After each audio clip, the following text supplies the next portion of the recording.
2025 में 99,272 मामले दर्ज हुए थे, तो वहीं 2026 के पहले 6 महीनों में यह संख्या घटकर 94,652 रह गई। पुलिस द्वारा की गई कार्रवाई के कारण स्थानीय और विशेष अधिनियमों के तहत दर्ज मामलों में 4.25% की बढ़ोतरी यानी कि 49,087 से बढ़कर 51,172 केस के रूप में दर्ज हुई है, जो अपराधियों के खिलाफ पुलिस की आक्रामक रणनीति को प्रदर्शित करती है। उन्होंने कहा कि पिछले साल की तुलना में हत्या के मामलों में 4.41% की कमी आई है। ये संख्या 703 से घटकर 672 हुई है। हत्या के प्रयास में 11.17% की कमी आई, जो 1,288 से घटकर 1,145 रह गए। इसके अलावा डकैती में 16.28% और लूट की वारदातों में 19.93% की गिरावट आई है। और इसी तरह अपहरण के मामलों में 4.72%, दुष्कर्म के मामलों में 13.36% और पॉक्सो एक्ट के तहत दर्ज होने वाले मुकदमों में 20.90% की कमी देखी गई है। उन्होंने बताया कि कमजोर वर्गों की सुरक्षा पर भी पुलिस का फोकस है। SC/ST एक्ट के तहत दर्ज मामलों में समग्र रूप से 18.81% की कमी आई है। उन्होंने कहा कि नशे और अवैध हथियारों के सौदागरों के खिलाफ लगातार अभियान चलाया जा रहा है। इसके अलावा महिला सुरक्षा से जुड़े मामलों में पीड़ितों को त्वरित न्याय दिलाने के उद्देश्य से अनुसंधान की गति को तेज किया गया। Rajasthan police cyber shield operation, antivirus, mule Hunter एवं वज्र प्रहार जैसे विशेष अभियानों के जरिए साइबर अपराधियों के खिलाफ लगातार कार्रवाई जारी है। तो इन अभियानों में बड़ी संख्या में आरोपियों की गिरफ्तारी हुई। तो वहीं इन तमाम दावों के बीच विपक्ष लगातार सवाल उठा रहा है और पुलिस को घेरने में लगा है। हमारी आज की प्राइम टाइम डिबेट इसी पर आधारित है और चर्चा में हमारे साथ कुछ खास मेहमान भी जुड़ेंगे और उसके बाद चर्चा को आगे बढ़ाएंगे। लेकिन इस रिपोर्ट कार्ड के बाद क्या कुछ रिएक्शंस आ रहे हैं, वो भी आप सुनिए। 16 जिलों में हमारी चौकियां जो ANTF की हैं उनको सक्रिय किया गया है, जिसके परिणाम भी आने लगे हैं और बड़े स्तर पे गत समय की अपेक्षा में हमारे द्वारा, हमारी टीम्स के द्वारा न केवल डोडा अफीम पकड़ी जा रही है, बल्कि साथ साथ जो MD की फैक्ट्रियां सो कॉल्ड हो रही थी, उनमें भी इस वर्ष में उल्लेखनीय कार्य किया गया है। साथ ही साथ कई जिलों में आपने देखा होगा जो अपराधी इसमें लिप्त थे, उनके प्रॉपर्टीज़ को भी ध्वस्त करने की कार्रवाई की जा रही है। आने वाले समय में जो एक विशेष फोकस है अपराध नियंत्रण में, वो इस बात का भी रहेगा कि न केवल अपराधियों के विरुद्ध प्रभावी कार्रवाई हो, बल्कि साथ साथ उनको आर्थिक लाभ से भी पूर्णतः वंचित किया जाए।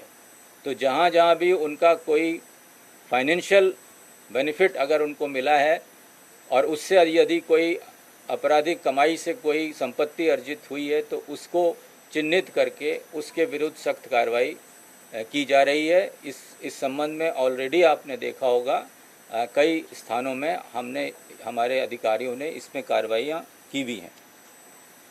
साइबर क्राइम एक दूसरा विषय है जो कि आज आम नागरिक को बहुत व्यथित करता है। 1930 जो कॉल सेंटर है जिस पे नागरिक अपनी शिकायत दर्ज कर सकते हैं, उसके लिए माननीय केंद्रीय गृह मंत्री जी और मुख्यमंत्री जी ने निर्देशित किया था कि उसकी लाइन जो है वो बढ़ाई जाएं, ताकि कोई भी कॉल आए तो वो समय पे अटेंड हो, क्योंकि इसमें समय बहुत महत्वपूर्ण होता है। यदि किसी व्यक्ति के साथ फाइनेंशियल फ्रॉड हो रहा है तो उसके नुकसान को रोकने के लिए त्वरित कार्रवाई अपेक्षित होती है। तो उस क्रम में हमने ऑलरेडी 16 लाइनें बढ़ाई हैं गत समय में।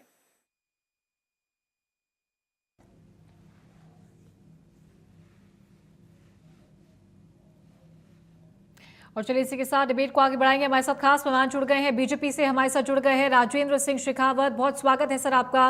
कांग्रेस से हमारे साथ जुड़ गए हैं संजय शर्मा जी, संजय जी आपका भी बहुत स्वागत। साथ ही हमारे साथ रिटायर्ड पुलिस अधिकारी अनिल गोटवाल जी हमारे साथ जुड़ गए। अनिल जी आपका भी बहुत बहुत स्वागत है।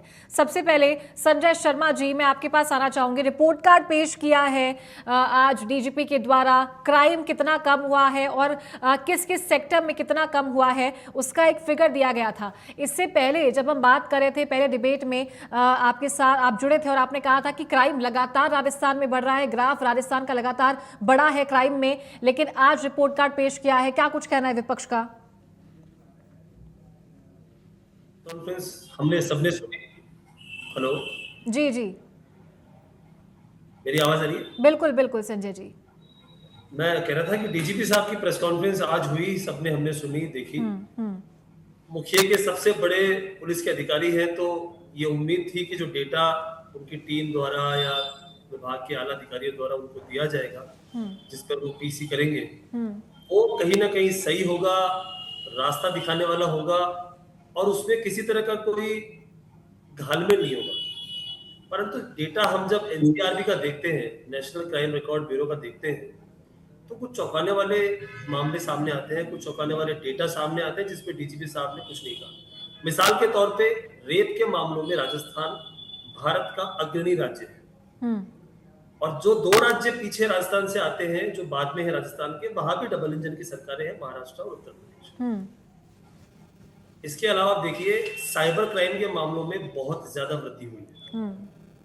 ठीक है, राजस्थान कांग्रेस की सरकार जो थी 2018 से 23, अशोक गहलोत साहब ने एफआईआर कंपलसरी का एक कानून बनाया था कि परिवादी मुस्तगीज जब थाने जाएगा तब पुलिस अधिकारी के पास कोई विकल्प नहीं है, उसकी एफआईआर लिखनी ही पड़ेगी।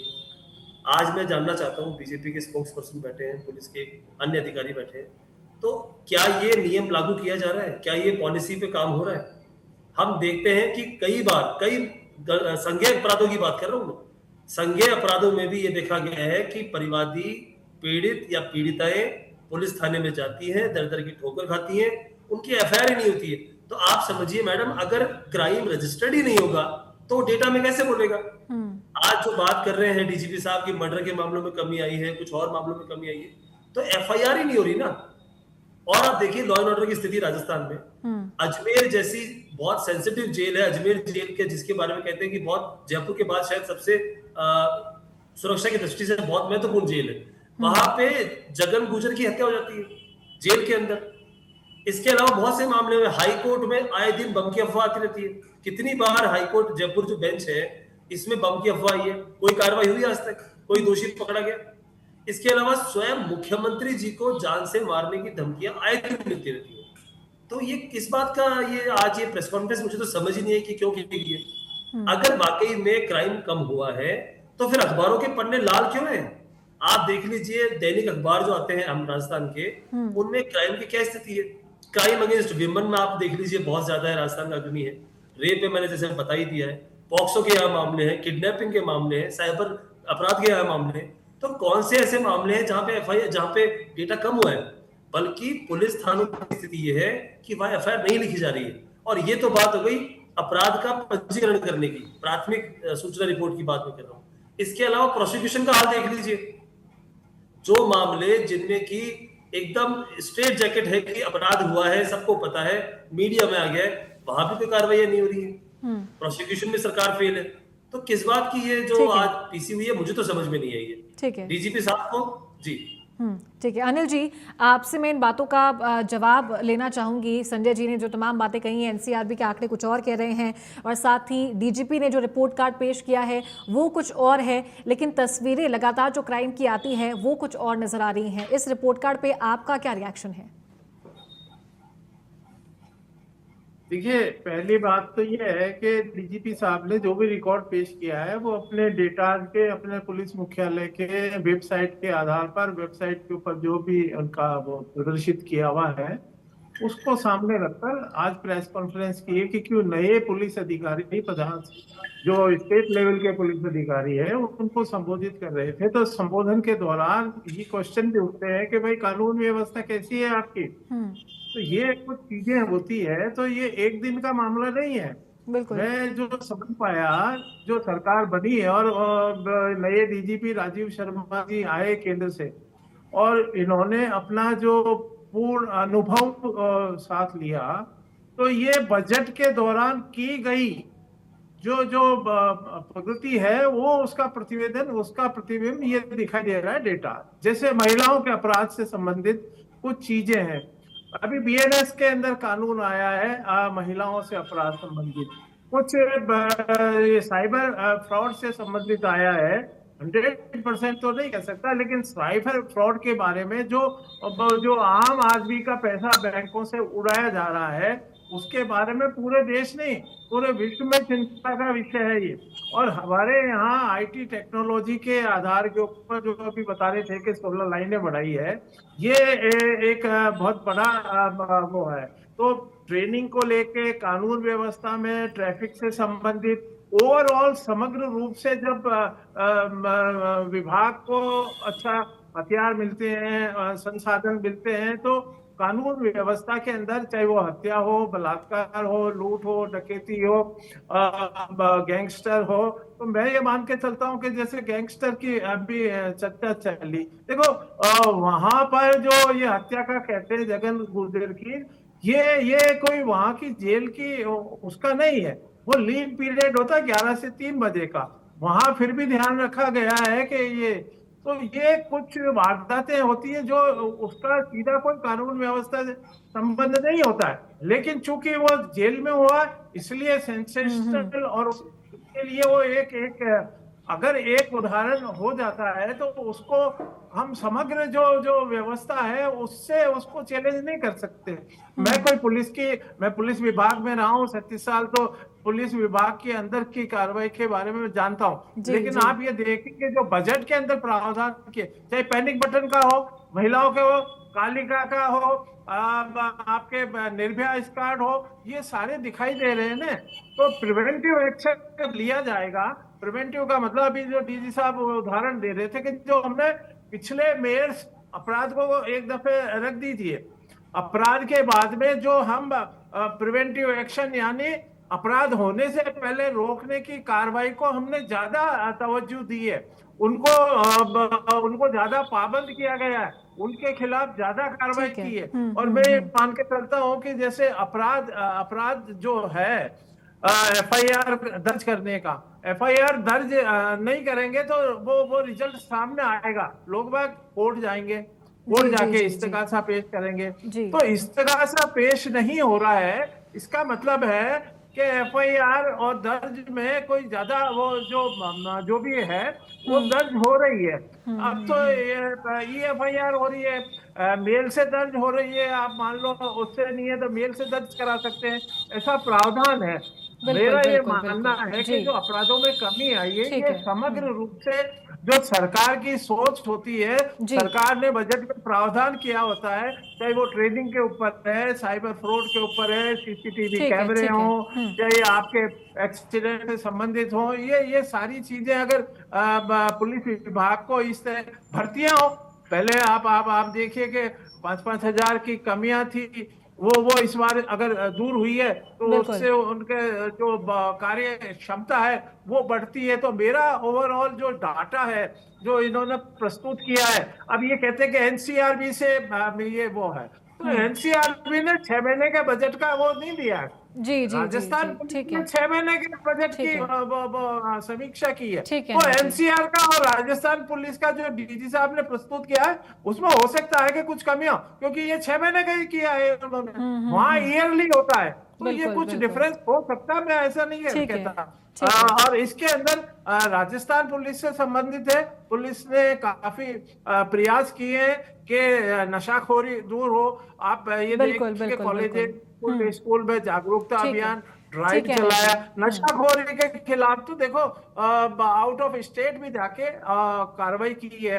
सबसे जो एक इम्प्रेशन कानून व्यवस्था का पड़ा है, ये पेपर जो माफिया थे, इनको कर्व करने का एक डीजी रैंक के बिल्कुल अधिकारी बिल्कुल वहाँ बिल्कुल एडीजी अनिल जी, रैंक के आऊंगी मैं आपके अधिकारी पास। मैं राजेंद्र जी से जी इनका इन सभी सवालों का जवाब मैं ले लेती हूँ। राजेंद्र जी, लगभग 4.5% की कमी डीजीपी बता रहे हैं आंकड़ों में, लेकिन विपक्ष कह रहा है कि सिर्फ आंकड़े कम हुए हैं, अपराध कम नहीं हुआ है। सरकार की तरफ से आपका पक्ष? चारू जी, दरअसल में विपक्ष का काम तो सरकार की आलोचना करना होता है, और मैं समझता हूँ कि जब कोई सकारात्मक परिवर्तन अपराधों की रोकथाम में हो तो विपक्ष को भी इस बात को स्वीकार करना चाहिए। आप ये देखिए कि कानून व्यवस्था में सबसे पहली जो सीढ़ी है वो ये है कि अपराधों की रोकथाम। और मैं समझता हूँ कि जो 6 महीने का कार्यकाल था, इस 6 महीने के कार्यकाल में राजस्थान पुलिस ने लगभग 4.65% जो क्राइम था उसको कम किया। मैं तो समझता हूँ कि पहली जो अचीवमेंट है वो तो ये है कि इन्होंने लगभग 5,000 केस हैं वो होने से रोके। ये प्रिवेंशन हुआ है। जब पुलिस दिन में गश्त करती है, रात को गश्त करती है, शाम को गश्त करती है, मैं तो कई बार देखता रहता हूँ कि डीजी साहब, आईजी साहब, आपके एसपी साहिबान सब कई बार देखता हूँ कि सड़क पर ही नाकाबंदी करते हुए दिखाई पड़ते हैं, पैदल पेट्रोलिंग करते हुए दिखाई देते हैं। तो इसका बहुत असर पड़ता है अपराधियों पर कि जब पुलिस सड़क पे आ जाती है, पुलिस फुटपाथों पे घूमने लग जाती है, गलियों में घूमने लग जाती है, पुलिस की गाड़ियां चौकसी करने लगती है, तो उसका असर निश्चित रूप से क्राइम पर पड़ता है और उसी से क्राइम कम होता है। ये जो अभी हमारे जो कांग्रेस के प्रवक्ता है संजय जी, उनका ये कहना था कि एनसीआरबी के आंकड़े, भाई एनसीआरबी के आंकड़े तो अभी जारी नहीं हुए। ये जो आंकड़े हैं राजस्थान पुलिस ने आंकड़े जारी किए हैं और ये 6 महीने के आंकड़े हैं, और इसमें इन्होंने ये बताया कि हमने कैसे क्राइम को प्रिवेंट किया। और उसके लिए आप ये देखिए कि सरकार ने भी काफी संसाधन दिए, पेट्रोलिंग के व्हीकल्स दिए हैं, मोटरसाइकिलें दी है, महिलाओं के लिए अलग अलग उनके जो अपराध होते हैं उनको रोकथाम के लिए ऑपरेशन गरिमा, ऑपरेशन खुशी और कालिका पेट्रोल यूनिट है, एंटी रोमियो स्क्वाड है, वन स्टॉप क्राइसिस सेंटर है। तो इस तरह के नए नए जो प्रयोग है वो भी किए, तो उसी से ये जो क्राइम है 4.65% ये कम हुआ है। इसके साथ ही अब दूसरी बात आती है कि जो ऐसे क्राइम है जिनको पुलिस को पकड़ना चाहिए, जिनको हम प्रिवेंशन से तो हमने क्राइम को कम किया, और उसके साथ इस तरह का क्राइम जो स्पेशल एक्ट में, जैसे कहीं शराब बिक रही है, कहीं जुआ हो रहा है, कहीं मादक पदार्थ बिक रहे हैं, कहीं पे आपके स्पेशल एक्ट के जो भी मामले होते हैं, तो उनमें इस बार पुलिस ने ज्यादा कार्रवाई की जी। और उसका असर ये होता है कि उससे जो मेन क्राइम है उसके ऊपर कंट्रोल होता है। मेन क्रिमिनल्स होते हैं, जब आप ये देखिए कि नाजायज शराब बिकना बंद हो जाएगी, जब आप अवैध मादक पदार्थ हैं वो बिकना बंद हो जाएंगे, उनको पकड़ा जाएगा, उनकी गैंगों को पकड़ा जाएगा, उनके गैंगस्टरों को पकड़ा जाएगा, उनके, तो निश्चित रूप से उसका अपराधों पर असर पड़ेगा। और वो असर मैं समझता हूँ कि आज प्रतिबिंबित हो रहा है, सामने साफ दिखाई पड़ रहा है कि 4.65% हमारा क्राइम कम हुआ है, और जो स्पेशल एक्ट की कार्रवाई है उसमें 4.25% की इन्होंने बढ़ोतरी की। तो ये इससे पुलिस की जो अचीवमेंट्स है उसमें मैं समझता हूँ कि एक सिपाही से लेकर और डायरेक्टर जनरल ऑफ पुलिस तक उनका कंट्रीब्यूशन है। सरकार, माननीय मुख्यमंत्री श्री भजनलाल जी और जवाहर सिंह जी मैडम जो कि हमारे गृह राज्य मंत्री हैं, समय समय पर मैंने देखा है कि अपने पुलिस हेडक्वार्टर जाकर हमारे क्राइम की जो समीक्षा है वो करते रहते हैं। समय समय पर कि जो वहाँ पे पुलिस अधिकारी है उनको निर्देशित करते रहते हैं, और जो भी पक्ष कमजोर होता है उसमें मार्गदर्शन देते हैं। और एक टीम के रूप में राजस्थान पुलिस सरकार के साथ समन्वय स्थापित करके, और मैं समझता हूँ कि पूरे अपराधों को कंट्रोल करने का प्रयास करें। इन दिनों में आप ये देखिए कि जो सबसे बड़ी समस्या आ रही है वो साइबर क्राइम की आ रही है। तो साइबर क्राइम को इस बार बड़ा चैलेंज के रूप में राजस्थान पुलिस ने लिया है, राजस्थान सरकार ने लिया है। आप जो बिल्कुल राजेंद्र जी देखिए, साइबर क्राइम को चैलेंज के रूप में तो लिया है, लेकिन इससे कार्यशैली पर बिल्कुल सवाल उठेगा ही उठेगा, क्योंकि आए दिन सबसे पहले सरकारी कार्यालयों को ही खाली करवाया जाता है। कभी बॉम्ब स्क्वाड की टीम पहुंचती है, कभी सचिवालय में बॉम्ब पाया जाता है, कभी एसएमएस अस्पताल के लिए, कभी हाई कोर्ट के लिए, या फिर उसके बाद में स्कूलों के लिए। और एवरेजली अगर मंथ की अगर बात करें तो 3 से 4 बार ये जरूर ऐसी खबरें सामने आती है कि मेल के द्वारा ये धमकी दी गई है, लेकिन आज तक कोई कार्रवाई साइबर टीम के द्वारा नहीं की गई है।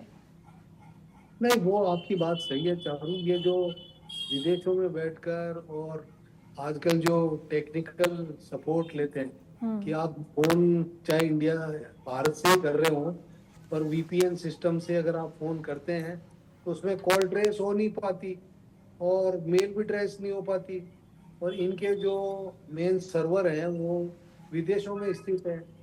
आप ये जानते हैं और समझते हैं कि इस इंफॉर्मेशन को लेने में ठीक है, इंटरनेशनल लेवल पे कार्रवाई करनी पड़ती है, तो उसमें समय लगता है। और हमारे देश के कुछ ऐसे लोग सिरफिरे हैं जिनको लोगों को परेशान करने में ठीक है, आनंद की अनुभूति प्राप्त होती है। और वो बैठे क्या करते हैं, वो इस सिस्टम का, ये जो टेक्निकल आजकल जो नया सिस्टम डेवलप हुआ है जी, उसको मिसयूज करके लोगों को परेशान करते हैं, सरकार को परेशान करते हैं।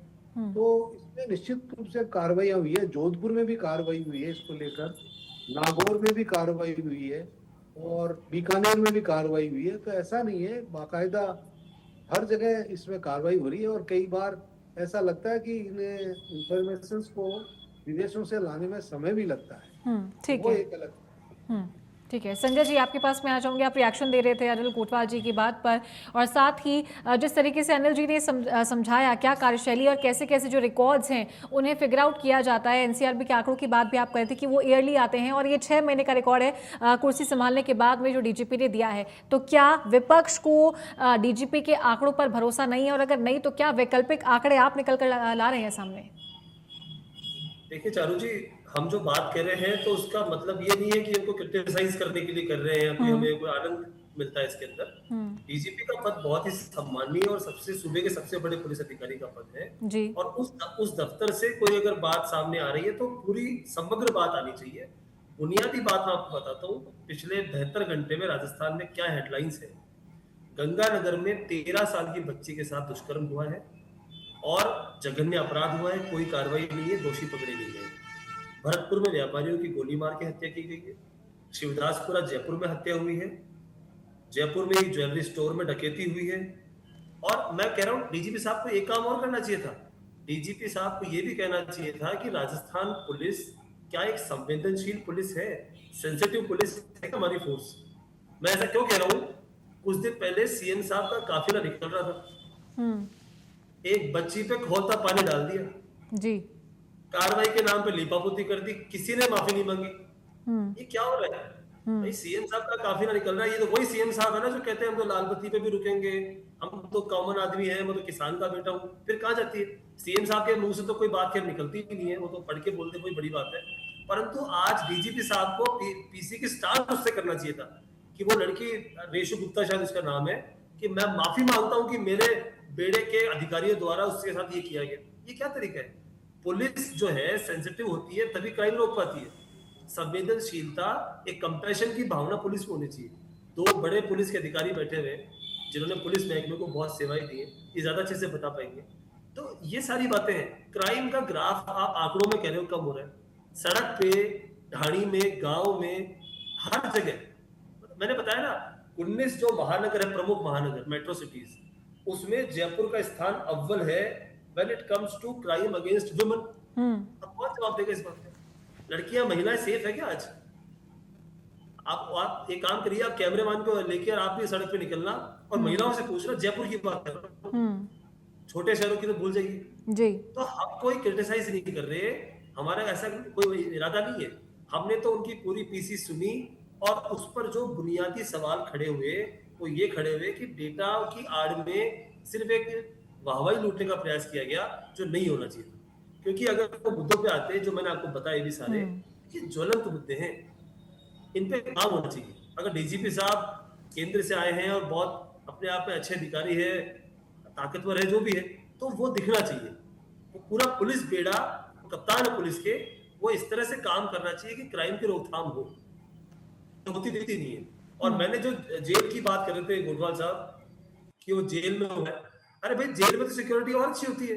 अजमेर जेल तो बहुत प्रसिद्ध जेल है, वहां पे हार्डकोर अपराधी हैं, आतंकवादी जैसे लोग वहां रहते हैं। तो फिर ऐसे में मतलब जेल में किसी मार दोगे तो फिर पुलिस पे नहीं आएगी बात, ये कहना चाहते हैं। जेल में पुलिस का काबू नहीं है, इसका मतलब जेल कैदियों के हवाले कर दी गई है, फिर तो कोई भी किसी की हत्या कर देगा जेल में। ये तो हमने अमेरिका में देखा है कि वहां पे वो जो क्राइम के जो वो लोग होते हैं, क्या बोलते हैं उनको, सिंडिकेट चलता है पूरा, वो माफिया जाके मार देते हैं आराम से। पर भारत में तो, जयपुर राजस्थान में तो ऐसा नहीं होना चाहिए। जब यहाँ की पुलिस अच्छी है, अच्छे से काम कर रही है, तो फिर ये घटनाएं नहीं होनी चाहिए। और आप देखो रिपरकशन क्या होगा, एक बहुत बड़ा जातीय संघर्ष देखने को मिल सकता है इसके अंदर, क्योंकि जिस तरह से वहां पे लोग इकट्ठे हो रहे हैं, जो लोगों के सेंटिमेंट के साथ एक खिलवाड़ सा किया जा रहा है। उनकी पत्नी जो है जगन गुजर की, वो कुछ और बात कह रही है, उनके भाई कुछ और बात कर रहे हैं। जी। तो पुलिस का काम है प्रॉपर पुलिसिंग करना, वो नहीं देखा गया है। बिल्कुल। अनिल जी, आपसे मैं ये समझना चाहूँगी कि जिस तरीके से आंकड़े सामने आए हैं और एफआईआर कब हो सकती है, लेकिन अपराध की जो स्थिति है इसमें बिल्कुल भी कोई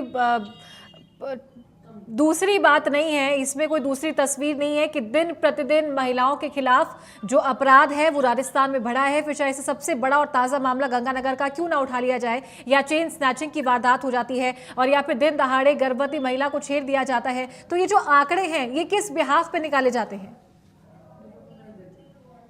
नहीं चारू जी, ये अपराध तो घटित हुआ है और बिल्कुल इसको रोका जाना चाहिए। इसके ऊपर हमें संवेदनशीलता दिखानी भी चाहिए और पुलिस का तो प्रथम कर्तव्य है कि भाई किसी की संपत्ति हो या खुद की जान माल की रक्षा हो, ये प्रथम दायित्व है हमारा पुलिस का और इसके ऊपर ही काम होना चाहिए। लेकिन ये अपराध कैसे रुके, इसके अंदर एक बहुत बड़ा ये चर्चा का बिंदु है कि हमें हमें जो महिलाएं हैं, बच्चियां हैं, उनकी सुरक्षा को लेकर चिंता है। पुलिस उनके बीच में जाके, चाहे कॉलेज हो, स्कूल हो, चाहे चर्चा कर रही है, जागरूकता अभियान चला रही है, पैनिक बटन तैयार कर रही है, सीसीटीवी कैमरे तैयार कर रही है और इंफॉर्मेशन हमारे पास आती है तो क्या रिएक्शन है। तो आप ये देखिए कि जयपुर के अंदर ही ऐसा अपराध अभी पिछले 6-8 महीने की बात है, महेश नगर के पास में हुआ। एक लड़की ने 1090 पे कॉल किया, कंट्रोल रूम में कॉल जाते ही उसने वापस बंद हो गया। तो रिएक्शन के तौर के ऊपर पुलिस ने वापस रिकॉल करके वहां पर टीम भेज दी। तो ये कुछ सुविधाएं हैं। और ऐसा ही जो गंगानगर का अपराध हुआ है, इसके अंदर कहीं ना कहीं सोशल मीडिया जो है इसकी निगरानी या इसकी इसकी किस तरह से हम और इसको मजबूती से हम इनको चेक कर सकें, सर्विलेंस रख सकें, निगरानी कर सकें, या इनके ऊपर एक लगातार हमें वो होना चाहिए। तो मैं इस मामले में बिल्कुल आपको स्पष्ट जो बात सही बात है वो कहना भी चाहूंगा कि अभी तक हमारे पास ट्रेंड ऐसे जो साइबर क्राइम से संबंधित है, ये सोशल मीडिया से संबंधित है, उसमें जो हमारी ट्रेनिंग, जो हमारे कांस्टेबल जो थानों के ऊपर जो वो है, वहां एक टेक्निकल असिस्टेंस जो टीम है वो हमेशा दिखाई देती है। और दूसरा जो टाइम के ऊपर कॉल गया, सीडीआर हमारे को सर्विस प्रोवाइडर टाइम पर नहीं दे पा रहे हैं, वहां कहीं ना कहीं हमारा कम्युनिकेशन है, इसको भी बढ़ाने की आवश्यकता है। और इन सब चीजों के साथ साथ हमारा जो समाज है, जो एनजीओ है, जो परिवार है, जो माता पिता है, उनका भी कहीं ना कहीं हमें पुलिस से और उनकी जो दूरियां हैं उसको कम करने की आवश्यकता है, कम्युनिकेशन हमें बढ़ाने की आवश्यकता है। वो हमें इंफॉर्मेशन अगर समय पे दे कि बच्चा पूरा, तो ये देखिए कि स्कूल का, मदर फादर का, यहाँ का भी एक जिम्मा आ जाता है कि हम क्या अपने बच्चों के मोबाइल को चेक कर पा रहे हैं कि ये कहाँ बात कर रहे हैं, किससे बात कर रहे हैं, कितनी देर बात कर रहे हैं, इनके क्या कनेक्शन है। तो ये पुलिसिंग को हमारे फैमिली के साथ जोड़ने की एक एक जागरूकता लाने का अभियान चलाना पड़ेगा। और चला रही है, मैं ऐसा नहीं कह रहा हूँ। स्कूल और कॉलेजेस में आए हैं परिवार जन भी। हमारे तो देखे 2008 के अंदर एक कम्युनिटी लाइजन ग्रुप एक्ट के अंदर वो मर्ज किया गया राजस्थान पुलिस के अंदर कि कम्युनिटी लाइजन है, तो ये प्रत्येक थानों का एक कम्युनिटी लाइजन होगा, जिससे कम्युनिकेशन होगा। तो हमें इंफॉर्मेशन अगर लोगों से मिलेगी तो हम ठीक है। उसके ऊपर तत्परता से कार्रवाई कर सकेंगे। ठीक तो है यहाँ अगर इसमें कोई अनिल जी, कमी लेकिन है तो कई बार खबरें ये भी कम सामने सकता आती है। हैं कि पुलिस स्टेशन पहुंचने के बाद भी जो पुलिस अधिकारी हैं वो वहां पर एफआईआर दर्ज नहीं कर रहे हैं, अपनी शिकायतें लेकर के पहुंचते लेकिन 2-3 दिन के बाद में एफआईआर दर्ज होती है। कई ऐसे मामले, और इनफैक्ट अगर ग्रामीण क्षेत्रों की अगर बात करें तो वहां से कई ऐसे मामले सामने आते हैं।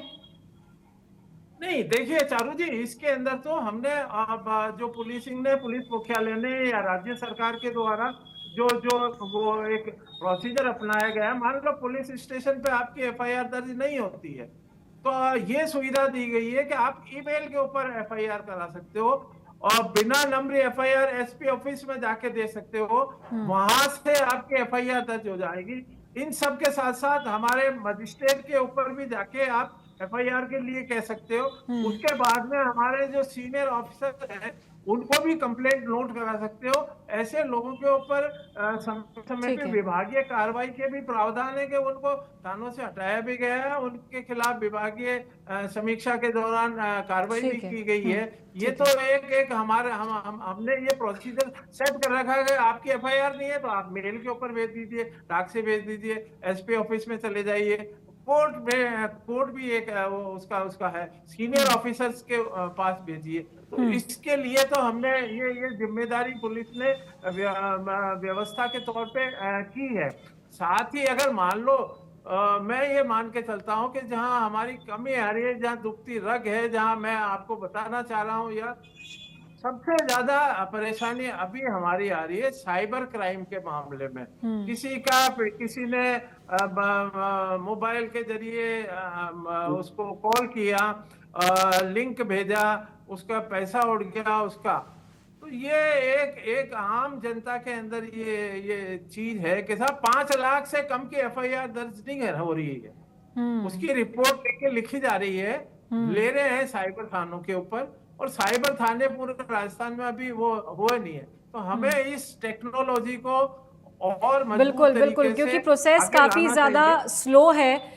ये बात बिल्कुल माननी होगी और ये बिल्कुल एक्सेप्टेंस के साथ यहाँ पर माननी होगी राजेंद्र जी को भी, क्योंकि राजेंद्र जी देखिए प्रोसेस काफ़ी स्लो है। कई ऐसे एग्जांपल्स मेरे सामने हैं और कई ऐसे एग्जांपल्स हैं जो मेरे साथ में हुए हैं, क्योंकि जब हम शिकायत दर्ज करवाते हैं तो वो इतना लंबा प्रोसेस होता है कि तब तक जो आरोपी है वो पता नहीं कहां से कहां उन पैसों को पहुंचा चुका होता है, और उसके बाद में इस नंबर पे कॉल करना, आगे वहां पर थाने पहुंच करके शिकायत दर्ज कराना, तमाम तरह की फॉर्मेलिटीज करना, वो प्रोसेस काफ़ी ज़्यादा लंबा हो जाता है। और अगर ये किसी ग्रामीण के साथ में अगर ये चीज़ें होती हैं तो वो अभी तक इस चीज़ को अडॉप्ट नहीं कर पाया या वो इन सब चीज़ों से वाकिफ नहीं है। राजेंद्र जी, तमाम उन बातों का रिएक्शन भी जो संजय जी ने कही है वो भी आपसे चाहूंगी, और साथ ही ये भी चाहूंगी कि ये जो रिपोर्ट कार्ड आया है क्या ये आपकी सरकार का भी रिपोर्ट कार्ड है, क्योंकि जीरो टॉलरेंस की नीति की बात भजनलाल सरकार करती आई है, लेकिन जैसा कि मैंने आपको कहा था कि लगातार जो ग्राफ है वो आंकड़ों का जो अपराध है उसका सामने निकल कर तो आया है, लेकिन ठीक है, बिलीव करेंगे डीजीपी ने जो रिपोर्ट कार्ड दिया है उसका भी, और साथ ही पुलिसिंग कितनी स्ट्रांग हुई है ये भी मैं जानना चाहूंगी आपसे।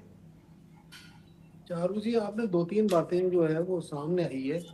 एक तो साइबर क्राइम के ऊपर चिंता व्यक्त की है। निश्चित रूप से साइबर क्राइम को लेकर पूरा देश चिंतित है, राजस्थान भी चिंतित है। और अब साइबर क्राइम के लिए राजस्थान सरकार ने, राजस्थान पुलिस ने प्रत्येक जिले के अंदर, यानी 41 जो हमारे प्रशासनिक जिले हैं उनमें सब में साइबर क्राइम के पुलिस स्टेशन खोल दिए। और इसके अलावा 5 लाख रुपए तक की जो एफआईआर है वो वहां दर्ज होती है।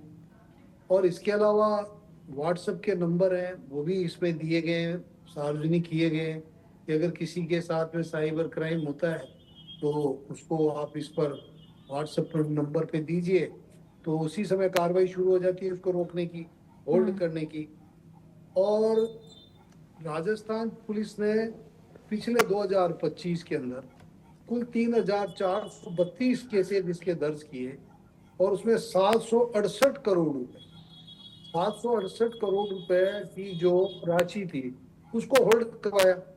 जो ही क्राइम हुआ, सूचना मिली और हमारा जो ये नेटवर्क है उस नेटवर्क से जो भी फ्रॉड हुए हैं तो उनको रोकने के प्रयास किए। इसके साथ ही जागरूकता के भी अभियान चलाए।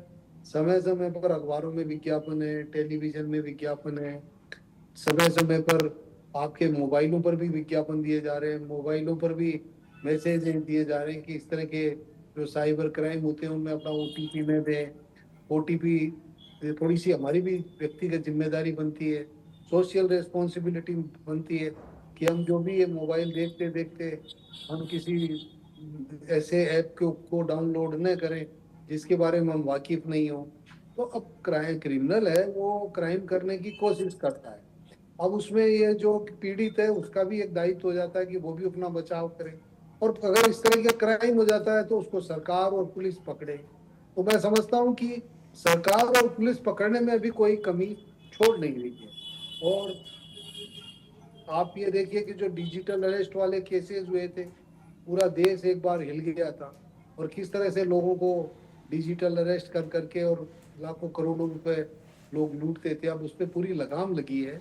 अब इस तरह की घटनाएं कोई यदाकदाई हमें सुनने को मिलती है। तो मैं समझता हूँ कि क्राइम पर पूरा कंट्रोल करने का प्रयास किया जा रहा है और इसी के तहत क्राइम है वो कम हुआ है।